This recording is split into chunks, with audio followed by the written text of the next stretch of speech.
Welcome to Clariot Noir. The following recordings are based on real events in Bridal Veil Lake.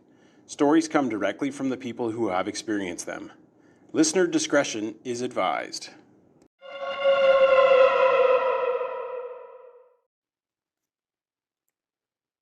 The Hanging by Nathaniel Wright. We found Pal in the morning, hanging by his leash over the top of his kennel fence. Pal was a big mutt and scared us when he got out because he ran around like wild.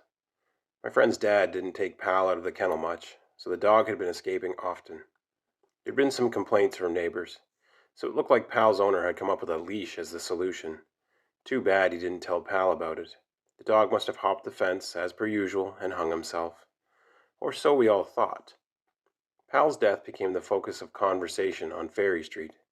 Feelings were mixed about his passing. He had bitten a few kids, nipped at their fingers, eager to play with someone.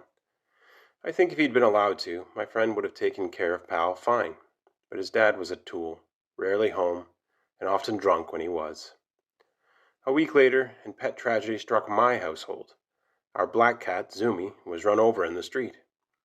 My mom buried him in the gorge, she said, though I doubt she really took her that far. It wasn't the best summer for animals on our street. Less than 5 days later, a dog got hit by a car. It didn't die right away, but had to be put down later. The owner lived 4 houses away and didn't understand how his dog had gotten out of the yard. He was a little dog and quite content on a shady deck with a fan while his owner was at work. It never tried to leave before. When another cat was hit the following week by a car and killed, people started to get kind of freaked and kept closer eyes on their pets.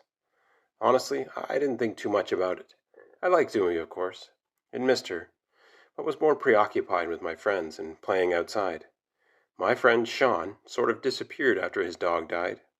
We didn't think much of it, because he had a Nintendo, and we thought he was just playing it all the time. One afternoon, however, it was too hot to play street hockey anymore. The game broke up early, and I went into our backyard to drench myself with the hose. Sean was there, talking to my youngest brother, who was only 6, half our age. I got an instant bad feeling.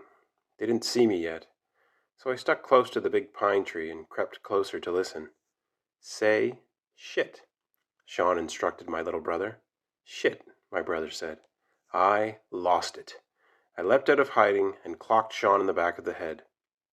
He fell and smacked his forehead on one of the big rocks we had for no reason. He calmly stood up, while blood poured over his right eye, and started walking away. "You best be walking faster," I said. I asked my brother about what was happening, but he was frightened by what he didn't understand. I took him inside and told my mom about it. She went next door and bitched out Sean's dad, but he was pretty drunk, my mom said, and probably wouldn't remember enough to discipline Sean. "Keep a closer eye on your brother," my mom said. "Sure, he can come to hockey." My mom gave me a look, but didn't say anything. The next day, my little brother came to hockey out front of our house. He was disappointed when he didn't get to play, and didn't want to be the referee or the commentator. I promised to buy him a popsicle if he waited till the first game was over. He was gone within 10 minutes, and I didn't notice. One of my friends pointed out his absence. I didn't run to my house. I went to Sean's. His stupid dad answered the door and thought I wanted Sean. He kept calling him and disappeared inside to look for his son. I ran around the side of the house to the backyard and found Sean there with my little brother.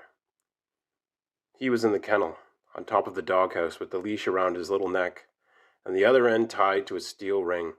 "Come on, climb up. You can do it," Sean said to him from outside the kennel. So this was how Pal had died, and the other pets too. Sean had coaxed them to their deaths, and when people got suspicious, he just escalated. If we found my little brother hanging like Pal, there'd be a great deal of scrutiny, but also a pretty good chance it'd be written off as an accident, a little kid imitating what he'd seen. He didn't understand that Pal had been dead when we found him that morning. My brother reached up the chain-link fence and grabbed a hold of the top bar. "Good job," Sean said. "You're so strong. Keep going." Those were the last words I ever heard from Sean, because I beat him so severely. I think I would have killed him if my mom hadn't stopped me. My little brother still had the leash around his neck. He was on top of the doghouse. She understood what had been about to go down and who was responsible. Sean was unconscious when his dad came out. He saw the leash too. He wasn't so drunk that he didn't get it either. "I'm sorry," was all he said before collecting his son, tossing him into the car and driving off. We never saw him or Sean again. The house went up for sale, and movers collected the crap inside. A new family moved in, and they were nice.